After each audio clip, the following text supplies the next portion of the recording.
Imagine dating someone who earns a salary every month, but for 6 months straight, you're still the one paying for their transportation to work. Listen to this story and tell me who you think is wrong. A young man met a lady in church, and according to him, she was the first lady he had ever dated in church. The moment he saw her, he believed she was the woman he wanted to settle down. They got close and started talking. Around the same period, the lady was searching for a job. Fortunately, she got one, but there was one challenge. The workplace was far from where she lived and she often needed transport. She reached out to him and he willingly helped.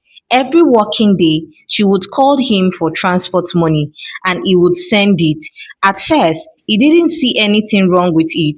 He assumed she hadn't received a salary yet. 1 month passed, then 2 months, then 3 months. Yet every single working day, she still called for transportation money. Curiously, he asked her one day, "Don't they pay you salary where you work?" She replied, "Of course they do. In fact, they pay us early every month." He was surprised but kept quiet. Then the transportation request continued.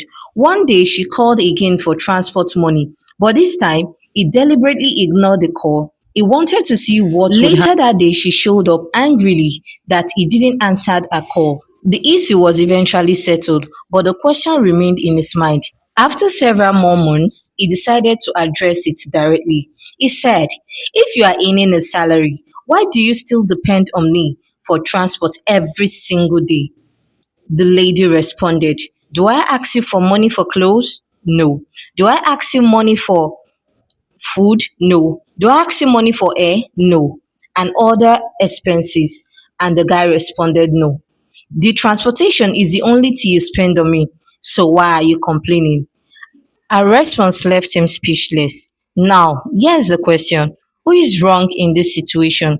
The lady only asks for transport fare and nothing else. She doesn't demand or ask money for any other thing, either clothes, food, air, nails, or any other thing. Even when she comes, she doesn't receive any tips. On the other hand, the young man feels uncomfortable because despite her earnings a salary, she still expects him to cover her transportation every single day. So, who do you think is right? Is the lady justified because transport is the only thing she asks for? Or is the young man justified for questioning why he must keep paying a daily expenses for someone who already earns an income? Let me know your thoughts in the comments.